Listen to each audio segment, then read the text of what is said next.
All right, you may proceed. Thank you, Your Honor. Good morning, ma'am. Good morning. Make sure you pull yourself up as close as you can to the microphone and just speak up if you can, okay? Yes. Will you please introduce yourself to the jury and spell your name for our court reporter, please? Nevaeh Gathright, my first and last. Please. Neviahgathright. And Miss Gathright, how do you know Sean Gathright? He's my brother. What's the age difference between you and Sean? 2 years. Are you older or younger? I'm older. You're older, so he's your baby brother? Yes, ma'am. Okay. Tell the jury a little bit about your relationship with Sean. Have you guys always got along pretty good? Yeah, I've never been away from Sean. We grew up together. That's my best friend. So ever since he was born, you guys were never separated? Because we have heard a lot about your parents in the military and some moving around, but did you guys always stay together? Yes, we moved a lot, but we've never been apart. So if he would go to Mississippi or you guys would stay with Grandma, you were always with him? Yes, ma'am. And so have you always been close? Yes. No fights? Of course. Siblings. Tell me about Sean's character. What do you love about Sean? You said he's your best friend. What makes him your best friend? I guess just how little brothers are. Like, they pick on their sisters. He always bothers me, but in the good way. He used to, like when we lived in Mississippi, he would come into my room and he would put on all of my sunglasses. Or like, excuse me, he used to take my little TV on my dresser and he would turn it upside down. And I'd be like, why did you do that? And he'll just walk out. I don't know why, but he's a funny person. He's sweet, he's caring. He's always there for me when I needed him. Yeah.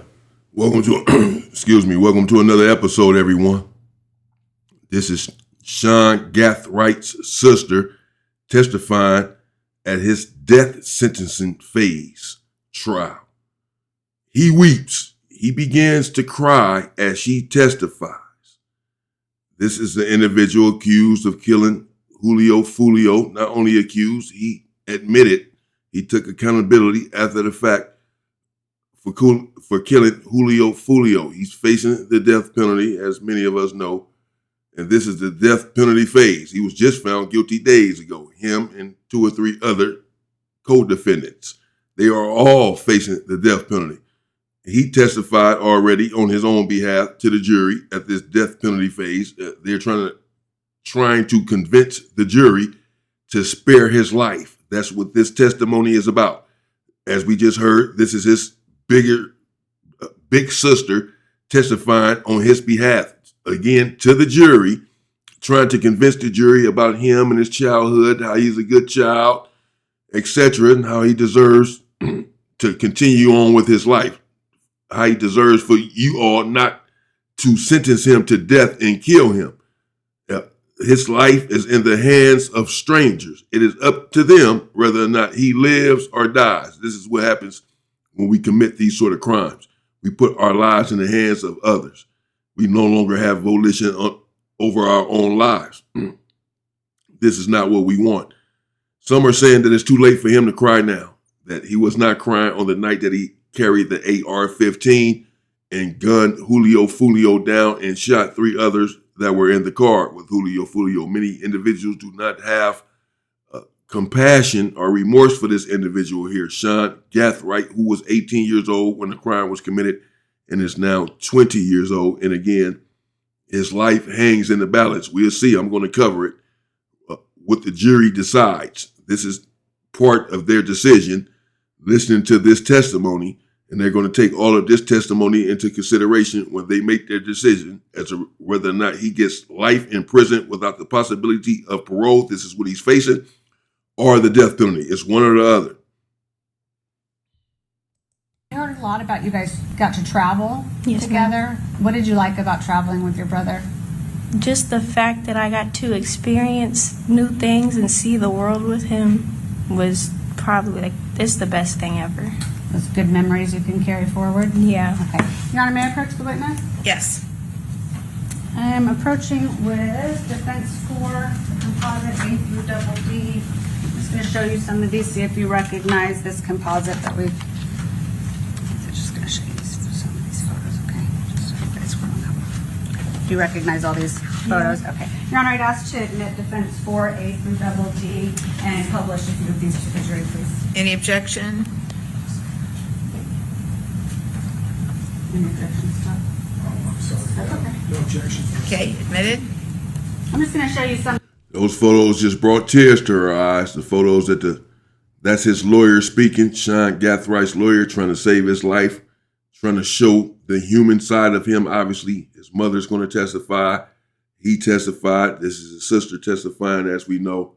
And again, they're testifying to the jury. She's trying to bring out the humanity in him, show these pictures of him when he was younger and just being a child and goofing off and having fun, to show the human side of him, because the jury seen the autopsy photos of Julio Foolio and the other photos of these other individuals who were shot in the hospital, bleeding and all of this. The jury saw this. They have footage of the homicide itself. The jury saw that. So they saw a different side of Sean Gathwright.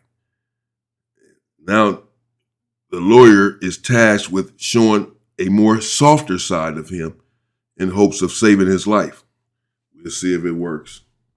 There's a lot, and the jury will be able to look at them, but go through some of these photos. And just tell, is that you and Sean? Yeah. How old do you think you were there? Maybe like 6 and 8, I think. And that was 4A. This is 4B. Oh where, my gosh. where is this one? Where's the pantry? It's in Oxford, in Mississippi, with my grandma. It's a food pantry. And you can, like, people can come and get the groceries, like low income, kind of, I guess, like EBT people. Okay. Yeah, we would stock the shelves, bag chickens, put milk in the fridge, and then people would come in and we would make a bag to give to them. That was volunteer work that you guys did? Yeah, for the church. Was that through your church? Okay, yeah. Is that you guys? Where are you there? Sandestin, Florida, at the beach. How old were you think? I was 16, I think. Maybe I was 17, 15 and 17.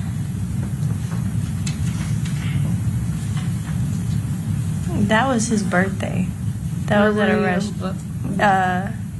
It was our favorite Japanese restaurant at the time. That was his birthday. We heard a lot about Sean liking to cook. Did he cook for you ever? He never cooked for me Oh. specifically, but yeah, he was always in the kitchen. He was always making something. And I'm going to show you 4G. Yeah. Is that you guys? Mm-hmm. What does that picture say to you? He's just a silly, goofy little boy. Is that kind of common of what you would do with him and see him doing? Yeah. How old do you think you guys were there? Or where, Perhaps this sort of thing does have an effect, showing these pictures and showing him, showing a softer side of him. I look at this and get a different perspective of him. I can see how the jury would as well, particularly if they saw all of the gory details of this gruesome crime that, again, not only is he accused of, but has at some point recently taken accountability for. These pictures do humanize him with his sister. Just looks like a little child. Can be my little brother. Goofing off, having fun, living an ordinary life, or a life really full of love and support. At his grandmother's home, he grew up with his grandmother as well, and his mother was in the military, and his stepfather was in the military, and he traveled all around the world, this kid. So he had it better than I ever did, that's for sure. And now this. We'll see if this helps to save his life. I don't know. Sometimes these juries can be, I wouldn't say heartless, just sticking to the letter of the law. They may not be able to get past what they know about the case. Even though these pictures here help to humanize this man, And he's sitting there and he's smiling and ready to cry, and is about to cry at some point. And the sister is crying. And that's what happens when you commit these sort of crimes and you put yourself in a position. You put your family in a position as well. If you have children, they are now in a position, daughters, sons, a mother. His mother is crying in the courtroom constantly. Sisters, they're upset. And everyone is affected, not just you. Not Julio Foolio's family is crying. His mother is crying. His sister, daughters are crying. And this is what happens when we are out here deleting one another over foolishness. Now, your life hangs in the balance, and you're hoping that strangers save your life based on some pictures of when you were younger and did not have an AR-15 in your hand, that you were shooting at someone else's son and took him out. I think I was 16 here. He was 14. This was the year before that last picture that he showed.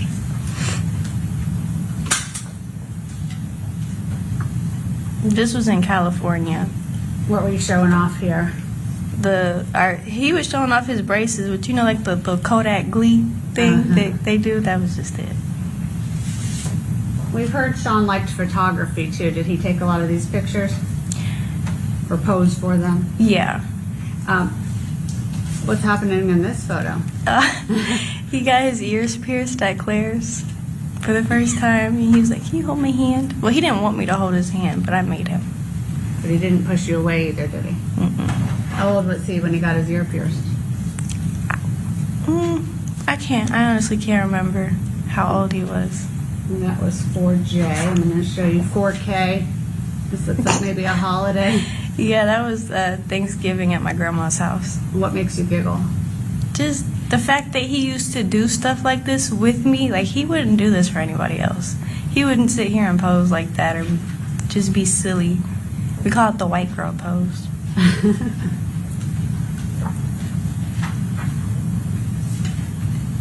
Oh.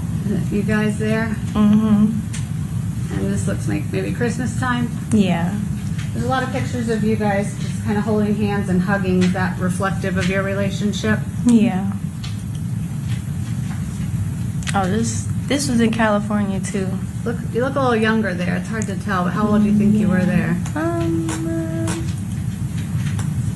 You think you were 12 in this picture? Maybe. He was 12 or you were 12? He was 12, I think. Okay.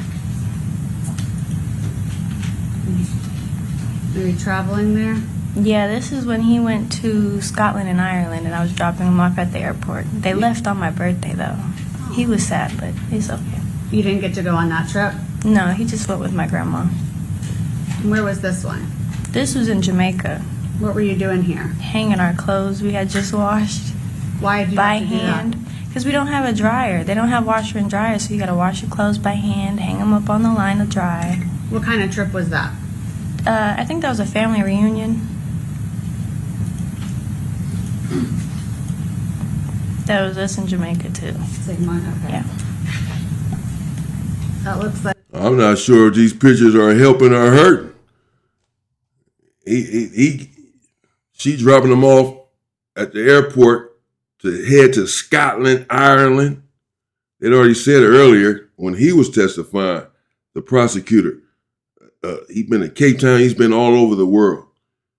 Here he's in Jamaica. Then they're back in Jamaica for a family reunion. He probably was not hurting for any money, financially. His family seems to have been well off. Grandmother and everyone. He has two grandmothers who are supporting him. People are not going to have a lot of mercy over this situation, unfortunately. I don't know. He had a lot going on. To give it all up, to throw it all away over some nonsense in the street and throw your life away. Either way, you done threw it away. Better hope that they don't kill you. It got cut off, but maybe London? Yes, he had the little hat. Yeah. I was like, smile. He was like, the guards don't smile. Ever. Looks like you still got a little bit out of him, huh? Mm-hmm. And then would this be his high school graduation? Yes, ma'am. Okay. That was in Jacksonville? No, he graduated Mississippi. Mississippi, yes. And maybe the same. Yes. Were you both living in Mississippi at that time? Yes, ma'am. Okay, and then I'm going to show you 4X. Who's that? That's me at my baby shower. When was that? Is that your first baby? Yes. How many babies do you have? 2. 2 years and 2 months.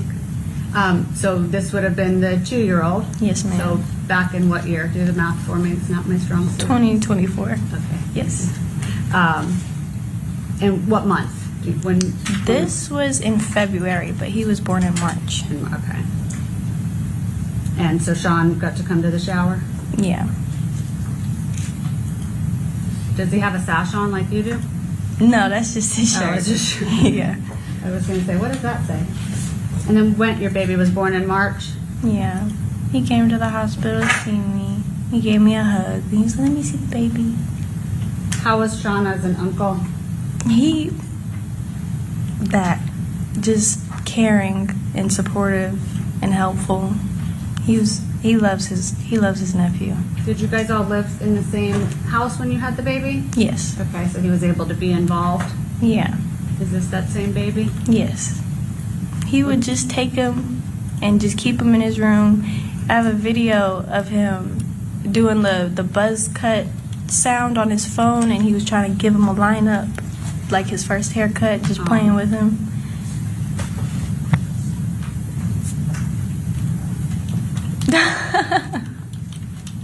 Looks like he's reading to a baby that probably isn't old enough to carry yet, huh? Yeah. Aww.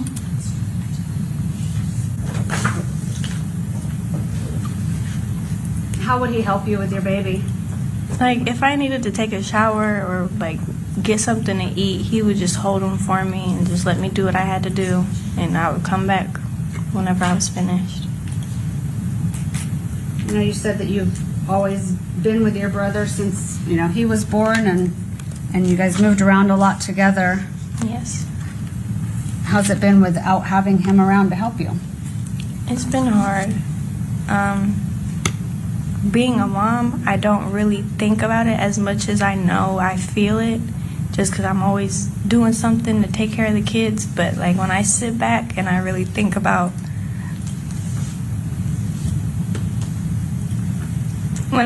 what's going on, Okay. I just miss my brother. Will you, do you still maintain a relationship today? Mm-hmm. You're able to talk to him and communicate? Yep.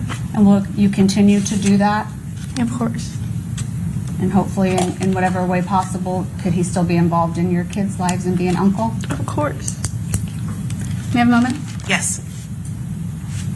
I'll pass the witness. Okay. Any questions? Yes, Your Honor. Ms. Gathright, you have characterized your and your brother Sean's childhood as a good, nice, loving childhood growing up. Isn't that true, ma'am? Yes, ma'am. You said that both of you had wonderful, loving, supportive relationships. Isn't that true, ma'am? Yes. And specifically when talking about male role models, you said that he had a wonderful relationship with his stepdad, Brian. Yes. He also had a wonderful godfather. His grandmother, Lisa Gathright, you both had wonderful relationships with her as well. Yes. And her husband, before he passed away, your grandfather, both you and your brother Sean had an amazing, loving, supportive relationship with him as well. When you all were living in Japan, you said that Sean had a lot of activities. He was very good in karate. Isn't that true? Yes. So good, in fact, that he got a blue belt in karate. Yes. Yeah, he all shook up. The man is shook up. He's weeping bad. He is letting it all out. It all didn't hit home. Sister up there, it's probably real. Don't know that he's crying because he's sorry for what he done. I don't know. Maybe not. I don't know. I don't know him. But I know he's certainly crying because he realizes his life hangs in the balance, that he done messed up, that he's away from his family, his sister, forever. Has to still be an uncle from inside of a jail cell if they spare his life, if they don't give him the death penalty, in which he can be gone from this earth sooner rather than later. So it's all hitting home now. This is what you have to do, and this is what we have to think about before we commit the crime. Before we pick up that chopper, post it on Instagram with a Don Julio and popping it, showing off for the little honeys. Before you do all that, you better think about this stuff. Not after the fact, because after the fact, this is what you're going to be in the courtroom doing. Crying like a little baby. Like I've done on more than one occasion. And like he's doing now. Crying like a little baby. So he was able to participate in a lot of activities. Isn't that true? Yes, ma'am. Very supportive family, both your mother as well as his grandparents. Yes, ma'am. Made sure that he was active and had lots of activities, including sports, Yes. traveling. Yes. I have nothing further, Your Honor. Okay, redirect. Okay, may this witness be excused? Yes. Okay, thank you, ma'am. All right, you're free to go.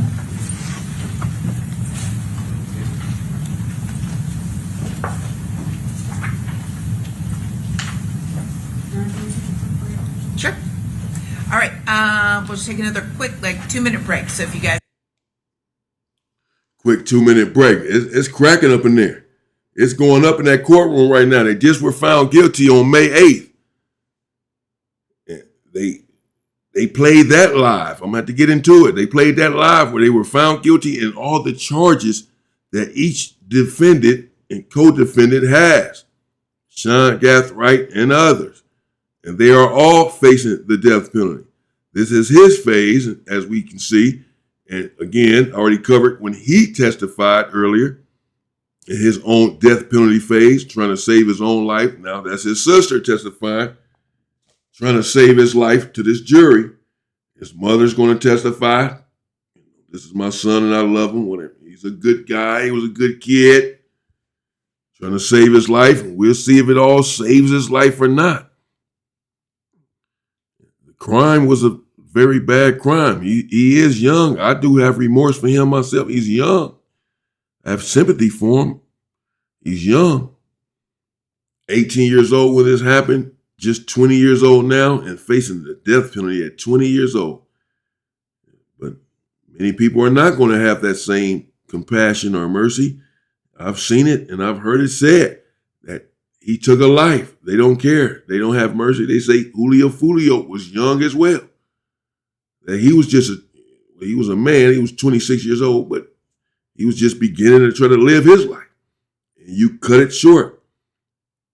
So don't cry now. Some people are having absolutely no mercy. What do you think? Let me know in the comments. His sister there, as we just seen, fighting for his life. Let's see what happens. The jury is going to make a decision. The same jury that found him guilty is the same jury that decides his fate. So this is the jury that knows everything about this case. His participation, his role, and such. They already have their own opinion about the sort of person that he is, the sort of man that they believe him to be. We're seeing this part of it, but they seen the trial, the jury, from start to finish. They've seen all the evidence. They've seen the other people testify. We see his family testifying and him, but Julio Foolio's mother, I'm sure, also testified and left an impression on the jury. Up there crying and upset about losing her son. And Julio Foolio's sister, daughter, testified, said what they had to say. They saw the gruesome autopsy photos, did the jury. They saw the gruesome footage. I've seen it. Of them individuals walking up with AR-15s and lighting that car up, ambushed them. Had tracked him down, followed him, and then ambushed him. And cut him out. Exterminated him.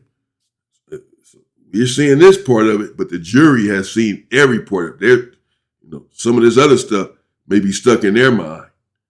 While these pictures may be stuck in my mind about him being young and impressionable, just a good little child, the impression that may be stuck in their mind is of him walking up with that AR-15, letting loose, looking like anything but an innocent child. We'll see. Let me know. Stay safe. Stay out of these situations and stay free, people.